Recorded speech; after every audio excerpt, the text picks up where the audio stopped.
Hello, beautiful people of the internet. My name is Drenkaz, and today I want to talk to you guys about a series that is near and dear to my heart. Yes, I'm talking about the Kirby series.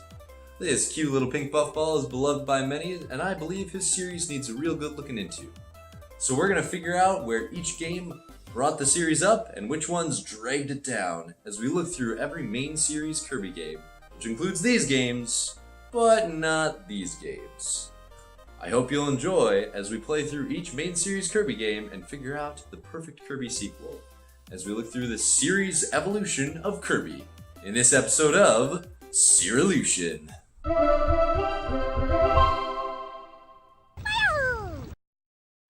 Alrighty, to begin our journey we've got to go back to a simpler time. Yes, to the year of 1992!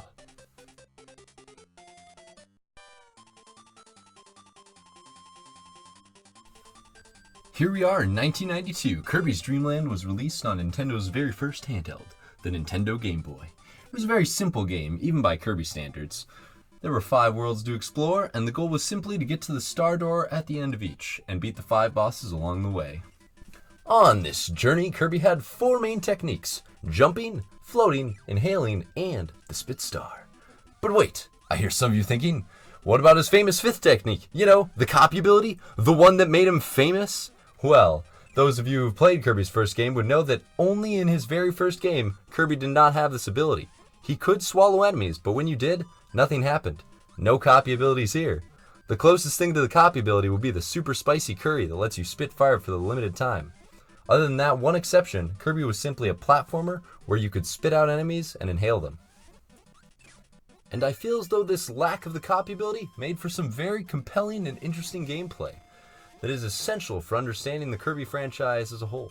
So, when it comes to fighting enemies and bosses, that's when things really get spicy. You see, in Kirby's Dream Land, fighting normal enemies was pretty simple.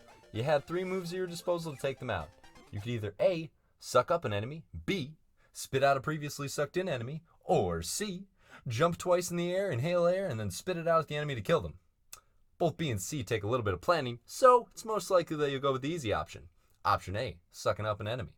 So, there you are, blasting through the game as Kirby, sucking up an enemy, and then something like this happens. BAM! You're smacked with a unique enemy.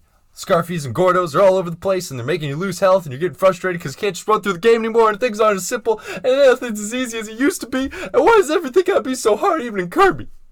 Alright, it's not that hard, really you can just jump around them, but it's details like these that change the game from feeling like this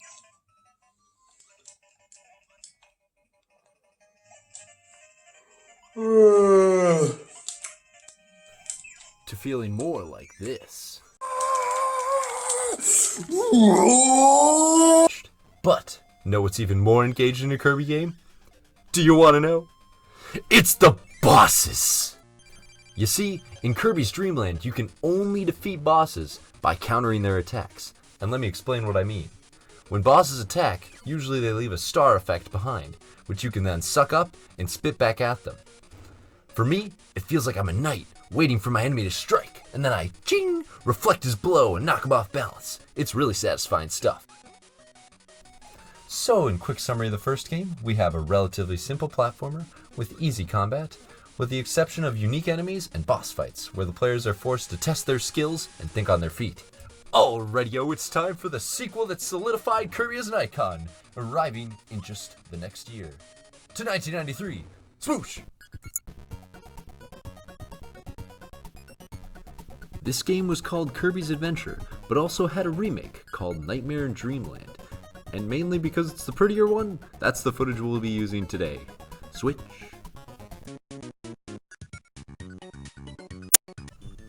Kirby's Adventure added a few quality of life mechanics, such as dashing, sliding, and what no one knew they needed until they had it, the copy ability.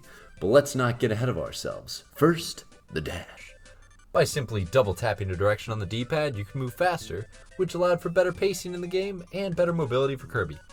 Next, the slide attack lets Kirby not only move quickly, but also damage enemies on the ground. More maneuverability makes Kirby all the better in my book. Unfortunately, the slide is criminally underused because of the next new game mechanic, and you know what that is. Yes, I'm talking about the copy ability. Now Kirby could finally inhale enemies and take their abilities as his own. But what does this change about the game? Well, not much. Just everything! Or maybe not as much as you think. Let's go back to our 3 options of fighting enemies, shall we? So here's our list from earlier, but now we have 2 other ways to attack enemies. D, sliding into an enemy, and E, using a copy ability on the enemy. But option E takes away both option A and B, since when Kirby has a copy ability, he can't inhale or spit, leaving us with a list like this. And is the trade-off worth it? Well, definitely. But maybe it's too worth it. You see, there are 25 copy abilities in the game to obtain, and most are far superior to Kirby's inhaling ability, making this easy game even easier. For example, Tornado, Wheel, Stone, and Burning all make Kirby completely invulnerable while he's using that copy ability, which is a significant upgrade from simply inhaling, as whenever you're inhaling, you can always take damage. So what did the game devs do to counter this newfound strength? Well, they increased the enemy strength. You see, in the original game, enemies kind of just walked into Kirby, and that was the only way they did damage. But now, enemies have abilities just like Kirby. Sword, Beam, Cutter, High Jump, Wheel. There's so many abilities. And now, if they hit Kirby just once, he loses his ability, and you have to scramble to get it back quickly, making Kirby somewhat of a glass cannon. And this makes for a great counterbalance most of the time. But sometimes, it turns into something like this.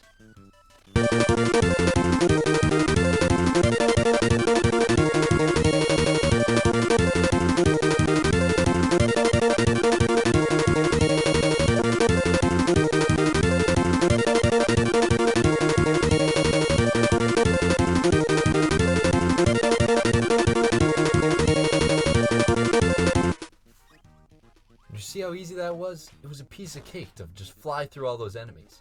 And moments like this happen way too often for my liking in Kirby's Dream Land. But, honestly, easy moments like this are all good and fun. But, when the easiness becomes monotonous, and the gameplay starts to feel all samey, that's when it's a problem. And if the entire game was just levels like this and you just breeze through them with abilities, it would lose a lot of its charm. But, they added something really important in this game, and that's secrets for the player to find if they slow down. You see, they hid all kinds of secrets in these little nooks and crannies in the level design that are integrated so seamlessly that you won't see them if you're just flying through the levels. And this rewards the player for slowing down and engaging more in the gameplay.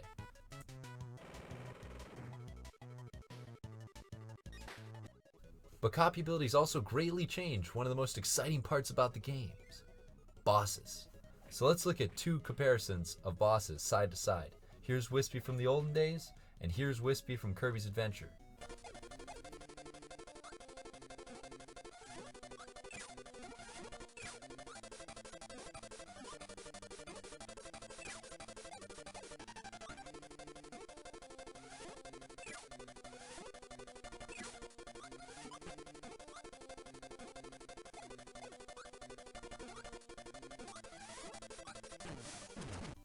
Do you see the difference here? I mean, in Kirby's Adventure, Wispy doesn't even attack. In Kirby's Dream Land, it's not like the boss is hard or anything, but at least things are happening on the screen and you get to interact with the boss.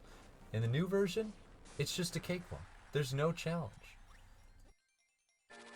And this theming continues all the way to King Dedede, the second to last boss in the game, where you can just use Tornado to completely decimate this boss with ease. And Tornado isn't even a hard ability to find. You can just find in one of the free copy ability rooms. How absurd is that? But I digress. Obviously, the copy ability has brought a ton of good to the series, otherwise it wouldn't have made Kirby as popular as he is today. And these are just my minor nitpicks toward the copy ability. For starters, both these bosses can be fought without the copy ability if either the player loses them during the battle or just chooses not to use the copy ability, which makes this fight with King Dedede much more interesting and much more of a fun challenge, as you see on screen. And King Dedede isn't actually the final boss, so I guess we can forgive him for being total cheese. And the copy ability actually brings us 3 of the coolest bosses in the game, or you might even say, the coolest. Meta Knight, Kracko, and Nightmare. All 3 of these bosses integrate copy abilities into how you fight them, which is brilliant and allows for copy abilities to shine their brightest. For Meta Knight, you're forced to fight him with a sword in an epic one-on-one battle to prove yourself to him. And Meta Knight is one of the few enemies who can actually guard your attack, which gives you a huge difficulty spike in the game of trying to figure out when it's best to strike and when it's best to stay on your guard and stand back. In Krako's fight, you get the high jump ability, and each time you damage him, he runs higher and higher into the clouds, forcing you to chase after him in quick pursuit by jumping up, up, up and away into the stratosphere. And with each cloud climbed, the battle tension rises higher, giving this constant state of action. And the grand finale of the game has us pitted against Nightmare, and starts the wonderful Kirby tradition of giving you a unique copy ability for the final boss. Yes, we are equipped with the Star Rod for this fight, which lets us shoot stars, and has another hidden ability that I didn't even know existed until my third playthrough of this game. Yes, it can block projectiles when you jump, which gives Kirby a temporary shield. A great fight to finish an even greater game. So let's break it down. Copy builds are good because they add a variety of ways to play through the game and a variety of play styles that make the game interesting and keep the player's attention. They're also balanced by a system where they're easily lost if players play too carelessly or risky and run into enemies, as they are careened away from Kirby after a single hit of damage. However, copy abilities may also rob the player of some unique boss interactions like King Dedede and Wispy Woods, and they may make the game slightly monotonous if they're overused in too many easy levels. But boss battles are greatly remedied and updated with these new copy abilities that add for some of the most unique and interesting boss battles that we've seen in the entire series. Which, right now, is only 2 games, but you get my point. So whether this game was perfect or not, it was a huge step forward for Kirby and really solidified him as an icon. But now, we'll see how he improves further in his next game, Kirby's Dream Land 2.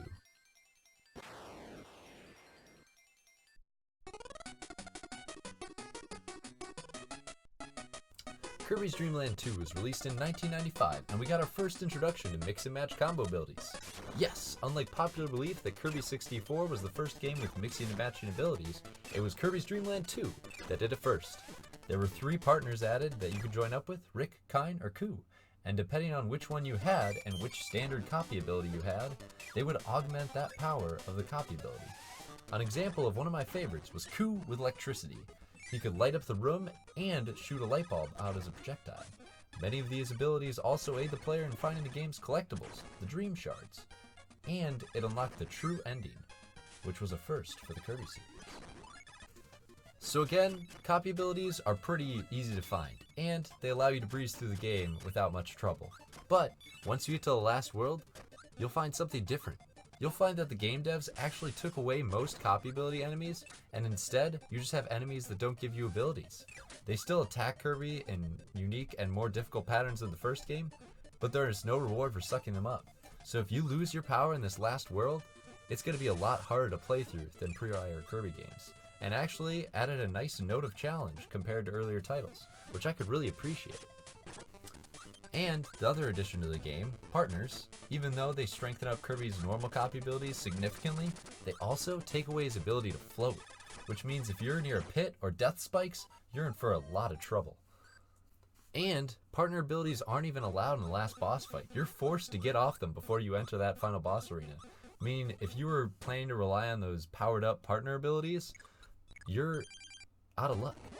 You have to fight it, just as Kirby. You're alone in the end of this adventure. And I'm a little mixed on this because I really wanted to fight the final boss with my partner buddies. But I'm also glad that the devs are taking a step back and making their Kirby games a little more difficult and making Kirby a little less powerful. But let's see if this continues in the next Kirby game, which might just be the most popular entry in the entire series.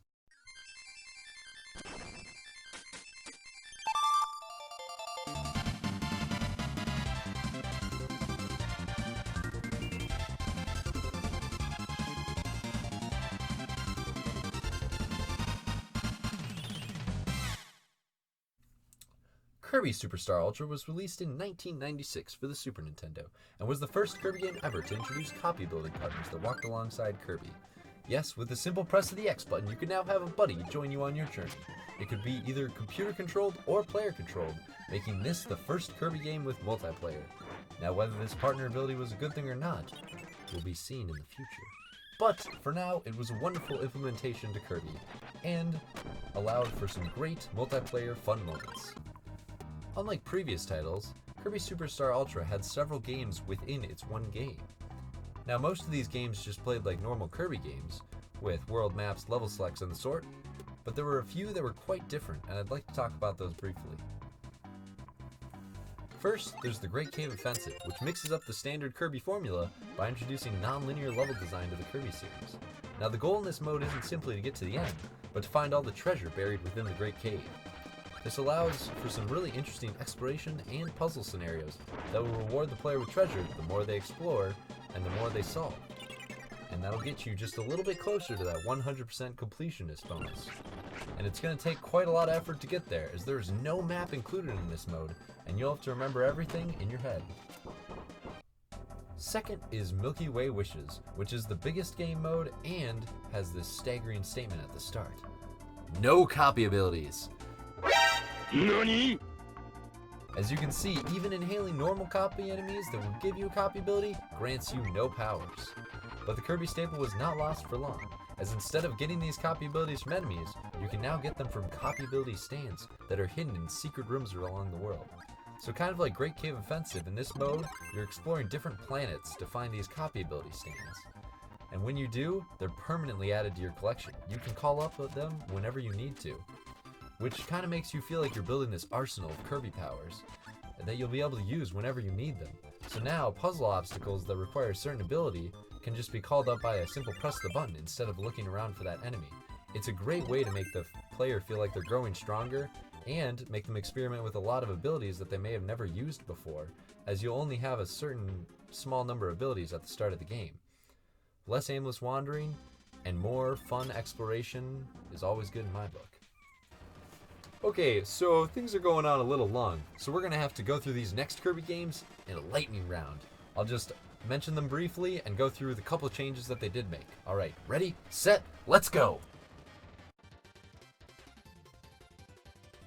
Kirby's Dream Land 3 came out for SNES in 1997. It was pretty much the same as Kirby's Dream Land 2. More collectible shards, more levels, more partners. Really, it's just a by-the-book sequel to Kirby's Dream Land 2. The first 2.5D Kirby game descended to us with Kirby 64 Crystal Shards in 2000 for the Nintendo 64. The iconic gameplay change of this game was that you can now mix and match powers. And unlike Kirby's Dream Land 2, you no longer needed a partner to mix and match powers. Instead, you just mashed two normal copy abilities together and got a new ability. These new mixed abilities kept the game fresh, as you would now be discovering abilities constantly and finding new favorites all the time. And since this game was in a new beautiful art style, these abilities look better than ever. The abilities helped you find the crystal shards that were hidden throughout the level and hidden behind mixed ability barriers. Collect them all and the true ending was yours. Zoom!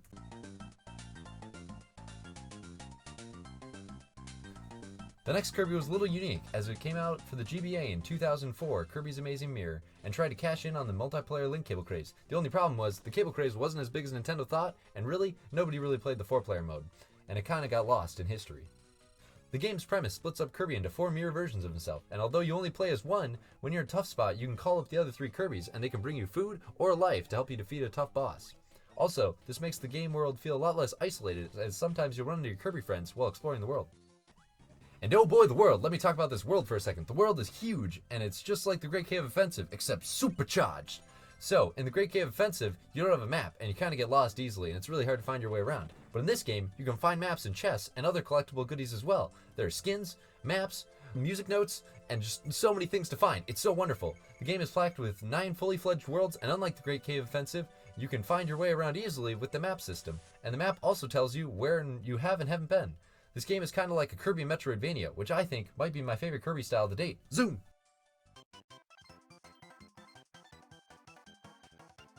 Released in 2006 was Kirby Squeak Squad for the Nintendo DS, and really, it was just another Kirby game. It was back to linear level design and world map level selects and 3 collectible treasure chests in each level. Although these treasure chests were different than the ones we were used to, as you'd collect them in your belly. Yes, now Kirby's stomach was the bottom touchscreen of the DS. This added a couple new mechanics, such as storing copy abilities in your stomach that you could use for later, somewhat like Milky Way Wishes and Kirby Superstar Ultra, and the ability to store food in your stomach that you could eat later. This didn't really change too much of the game, and you could also mix and match copy abilities, somewhat like Kirby 64, but it really didn't do it in depth as much. It was just like elemental swords and elemental cutter and elemental bombs. But really, other than that, this was a standard Kirby game, good, but not great. Zoom! Arriving in 2011, we have Kirby's Return to Dreamland, which introduced a souped-up version of Kirby Superstar's partner system. In this game, you could have not only one partner, not two, but three partners to assist you on your journey. The substantial increase of partners was countered by partners using one of Kirby's lives each time they joined the game, but the game was still somewhat an easy romp to go through. You could also get 5 super copy abilities, which were context-sensitive, powered-up versions of normal copy abilities that could break through the environment. It was again a good linear format, and really only added 4-player couch co-op, but was good fun. And now, to the 3DS, zoom!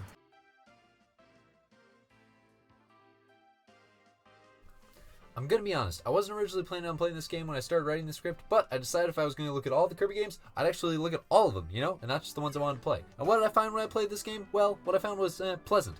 It was a good standard Kirby game with some unique elements that really utilize the 3DS well. There's this new item called the 3D Warp Star that let you jump between the foreground and the background of the level, essentially giving Kirby 2 different planes that he can walk through, which is really fun to look at through the 3DS.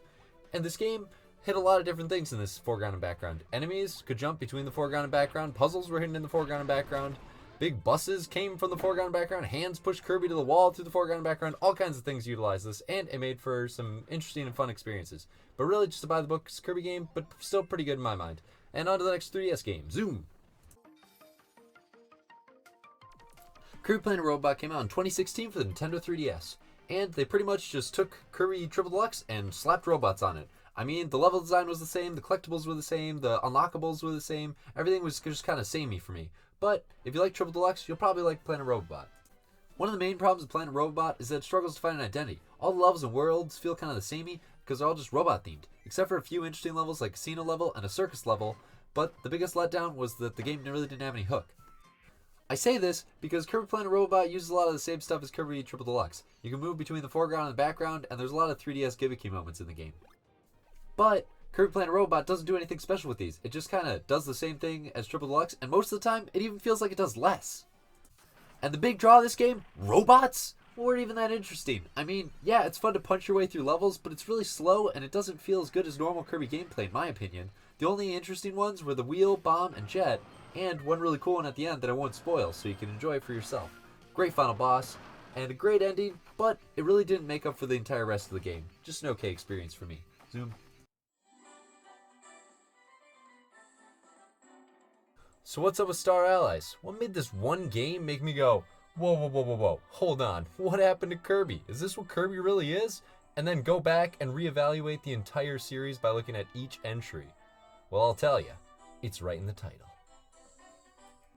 Yes, this game's big draw is Star Allies, which is its new way of saying partners, in order to make us forget that we've actually already had partners in playable Kirby games on the Wii just a couple years ago. But hey, it's new. It's Star Allies. Woo! Look at the Star Allies. Woo! It's colorful. Oh boy! In this new 2.5D HD Kirby game on the Switch. But it is a little different because we have, 4 copy ability partners you can play as. And hey, copy ability partners are different than Meta Knight, Waddle Dee, and Dedede, so we'll give it to them. But I think that the focus on partners in this game is its very downfall. You see, this game requires you to have 3 Star Allies most of the time in order to cross these specific roadblocks that you'll see in the game. And you'll definitely want to have them, as it'll make your adventure go smoother and easier, and it's the way the designers intended you to play the game. But this adventure will be so smooth and easy, as these partners will pretty much do anything in the game for you. For example, puzzles? Finished before you even get a chance to figure them out. Enemies? Demolished in the blink of an eye. Even bosses? They never stood a chance. Now the good news for Star Allies is that when played with friends, the game changes drastically. Instead of having the fun being stolen by the computers, you share the fun with your friends. This is definitely the ideal way to play, but having 4 players is definitely a need, and even 3 players with 1 computer can bog down the adventure. But a Kirby game shouldn't just be a good multiplayer experience, especially considering the series' main focus over the years has been on single player. Disregarding the partner system though, Kirby Star Allies is actually quite a good game. It's got a pleasant linear adventure with some of the coolest map design in Kirby. The abilities are as fun as ever, and even made a slight attempt to bring back copy abilities that can mix, just like in Kirby 64. Although it seemed to be more like Kirby Squeak Squad and less like Kirby 64, which is a little bit of a bummer, as it focused on elemental swords, whips, and so forth. And the game also had many classic bosses that it brought back, like Swole Dedede. But here I find myself at another big difference in the Kirby series, and how bosses have changed quite a lot. And as I started the video by saying they're one of the best parts of Kirby, I'm starting to wonder if that's still true. You see, bosses now have gone a lot towards the spectacle approach of looking cool and flashy instead of the technical approach where you have to use strategy in order to defeat the boss. Many boss attacks in Kirby Star Allies are like these huge, massive, full screen fillers, and it feels kind of cheap and unfair when you get hit by them when you're unprepared. I mean, after you've played the boss for a little while, they look really cool and you know how to prepare for them, but at first, it can get a little messy. Where in the original Kirby games, I feel like you could tell more when the boss was coming at you, and you wouldn't be so caught off guard by their attacks. And the other big difference with these bosses is that you pretty much need copy abilities in order to fight them, and beat the hardest challenges in the game, as just using Spitstar won't work as well anymore. I mean, don't get me wrong, bosses' attacks now litter the floor with Spitstar. It's literally everywhere. But using it against them doesn't do too much damage, and isn't too effective, as well they're not attacking you, you just have to wait around and wait for them to attack. And it's very ineffective in trying to damage the boss. So is spectacle better than technical? Well, in my opinion, they're actually both pretty good. Spectacle appeals a lot to the eye and makes for a nice dramatic showdown in your memory, but the technical is a lot more rewarding to the player and a little less unfair. Whew! So there's Kirby as a series. From roots to recent, we have traveled through its entire Serilution. But from what we've looked at in these games, wherein can we find the perfect recipe for the next Kirby game in the series? Well, let's go through each main element of a Kirby game and see what we can craft. Copy abilities? Yes, these are a definite need in the Kirby series. They are integral to the formula, and although I would really appreciate if they added a hard mode or separate game mode where you no longer had Kirby's copy ability, which would mix up the gameplay, not a replacement for the main mode, but something supplemental. But for sure, we need copy abilities, as they're standard in Kirby, and they make the game much more interesting to play through, as you can play through it in multiple different playstyles depending on what ability you have. Linear or non-linear? Well, even though we've only had 1.5 non-linear Kirby adventures, the Great Cave Offensive and the Amazing Mirror, I feel as though this setup allows for more interesting experiences and greater replayability of the games. As each run, you can go through the worlds in different orders and have a different experience. It also makes for more interesting collectibles, as they can be strewn throughout the world in all kinds of different places. Collectibles?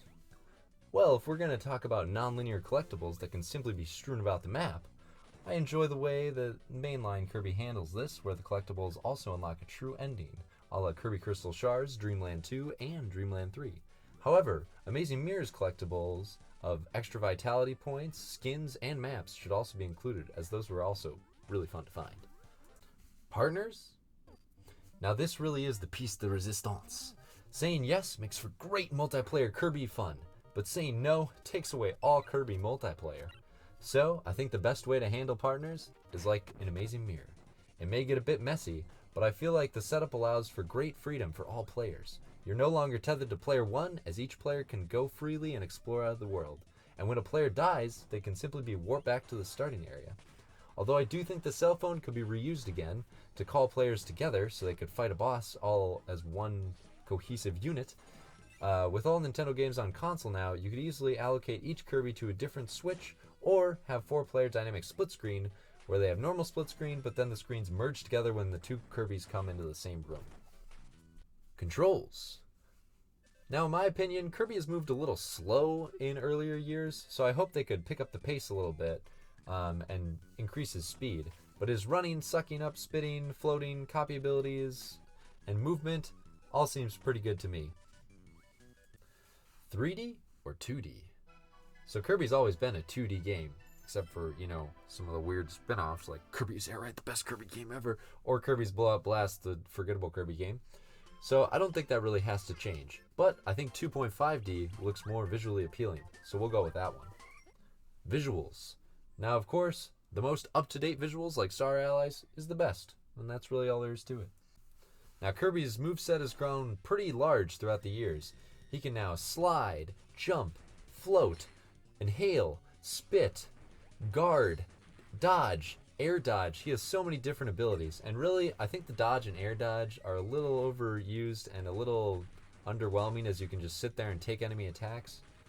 So I wouldn't mind if they took away those features, but as implemented in how Kirby bosses are so strong nowadays, I suppose it's fine if they keep the bosses at the same strength. Story? Now this isn't something I touched on very much, since Kirby's story is mostly either about food being stolen or darkness approaching. But Kirby does have some unique potential for story, and I'd really like to see Meta Knight take the role as the bad guy again, and maybe even team up with Dark Matter, and we could have a Dark Matter Meta Knight combo, and they could try to take over the world, and maybe since King Dedede is so chummy with Kirby nowadays, he could team up with him and go off on an epic adventure. I think that could have some great potential. Other features? I think I speak for everyone when I say we need combo abilities back from Kirby 64. I mean, there were only 7 standard abilities in that game, but with that led to 28 different combo abilities. For a new game, if they could up 7 to even 9, that would be 45 different combinations of abilities.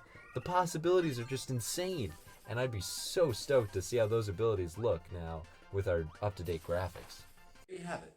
The perfect Kirby game created with its entire series evolution in mind. So what do you think? Do you agree with my opinions? Do you think Kirby should go a different direction in the future? If so, take it up in the comments below and I'll see you there. Thank you for joining me this time on this episode of Serilution. I hope you'll join us next time as we look at another well-beloved Nintendo franchise. That's all for now. See you later.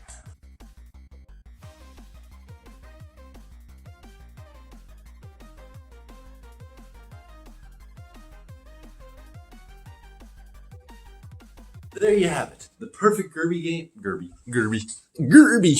What's a Kirby, dude?